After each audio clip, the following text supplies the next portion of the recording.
तो चलिए आज भारत की एक बहुत ही पुरानी और दिलचस्प लोक कथा की दुनिया में चलते हैं। ये कहानी उन किस्सों में से एक है जो खास तौर पर एक राजा की बुद्धिमती को परखने के लिए बनाई गई थी।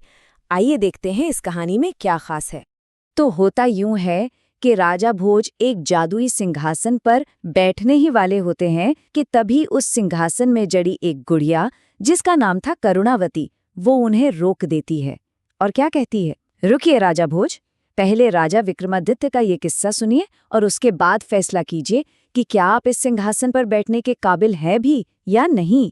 और बस यहीं से हमारी असली कहानी की शुरुआत होती है। तो कहानी का पहला हिस्सा है सिंहासन की चुनौती। अब देखिए, ये कोई आम राजगद्दी नहीं है।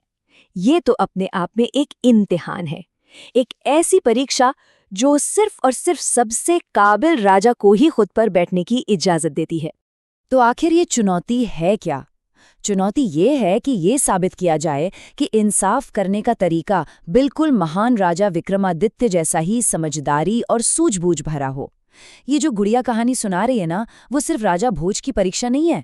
ये तो हम सबको सोचने पर मजबूर करती है कि आखिर न्याय का असली मतलब होता क्या है। तो अब कहानी आगे बढ़ती है और हमें ले चलती है एक रात में बुनी जा रही साजिश की तरफ। देखिए, राजा विक्रमादित्य का एक पक्का नियम था। वो अक्सर रात में भेष बदलकर अपने राज्य की गलियों में घुमा करते थे। क्यों? ताकि अपनी आंखों से देख सके कि उनकी प्रजा खुश है, महफूज है। तो ऐसी ही एक रात को घूमते घूमते उनकी नज़र एक बड़े व्यापारी की हवेली पर पड़ी और वहां क्या देखते हैं कि दीवार से एक रस्सी लटक रही है। अब जाहिर है उन्हें फौरन शक हुआ कि भाई अंदर कोई चोर घुसा है, और फिर बिना एक पल भी सोचे वो खुद मामले की जड़ तक पहुंचने के लिए उसी रस्सी के सहारे ऊपर चढ़ गए।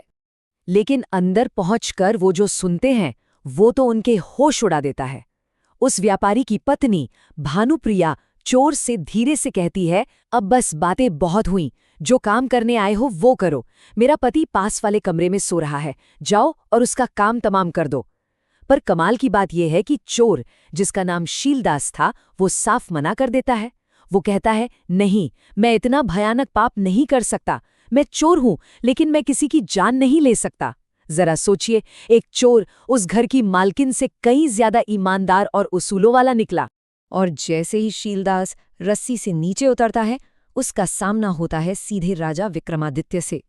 राजा उसे फौरन पकड़ लेते हैं और कहते हैं कि पूरी सच्चाई बताओ। और बस यहीं से खुलता है उस चोर की जिंदगी का पूरा कच्चा चिट्ठा। अब शीलदास की कहानी काफी उलझी हुई थी। वो बताता है कि बचपन में वो और भानुप्रिया दोनों एक दूसरे को पसंद करते थे, लेकिन फिर एक बहुत बड़ी ट्रेजेडी हुई। समुद्री डाकुओं ने उसके सौदागर पिता को बर्बाद कर दिया और उनकी जान ले ली। बदला लेने के लिए शीलदास उन्हीं डाकुओं के गिरोह में शामिल हो गया और एक एक करके उन सबसे अपने पिता का बदला लिया। जब वो बहुत सारा धन लेकर वापस लौटा तो पता चला कि भानुप्रिया की शादी किसी और व्यापारी से हो चुकी है। फिर भी उनका पुराना प्यार फिर जाग उठा। शीलदास ने उसे एक बेहद कीमती हार तोहफे में दिया और फिर दोनों ने मिलकर भानुप्रिया के पति को रास्ते से हटाने का ये खतरनाक प्लान बनाया। अपनी पूरी कहानी सुनाने के बाद शीलदास अपनी गलती मान लेता है। वो राजा के सामने सिर झुका लेता है और कहता है कि एक शादीशुदा औरत से रिश्ता रखने के लिए वो कोई भी सजा भुगतने को तैयार है। वो अपनी गलती के लिए पूरी जिम्मेदारी लेने को तैयार था। अब देखिए, राजा विक्रमादित्य के सामने मामला बड़ा पेचीदा था, लेकिन वो कोई सीधी साधी सजा नहीं सुनाते। नहीं, बल्कि वो एक बहुत ही चतुर योजना बनाते हैं। एक ऐसी योजना जिससे हर किसी की असलियत सामने आ जाएगी। तो राजा की इस योजना के 3 कदम थे। पहला, अतीत का फैसला। राजा ने ऐलान किया कि शीलदास ने जिन डाकुओं को मारा वो बदला नहीं बल्कि न्याय था। दूसरा कदम, रहम का प्रस्ताव। उन्होंने शीलदास को माफ कर दिया और उसकी बहादुरी देखकर उसे अपनी सेना में एक पद भी दे दिया। और तीसरा, सबसे अहम कदम, राजा ने तय किया कि वो खुद भानुप्रिया की असलियत परखेंगे। मतलब एक ही फैसले में न्याय, दया और सच्चाई की खोज, सब कुछ था। अब अपने प्लान को अंजाम देने के लिए राजा अगले दिन खुद शीलदास का भेष बनाते हैं और उसी व्यापारी के घर पहुंच जाते हैं। वो सीधे उस साजिश के केंद्र में खुद को रख देते हैं ताकि भानुप्रिया का असली चेहरा सबके सामने आ सके। और फिर भानुप्रिया की असलियत सामने आती है।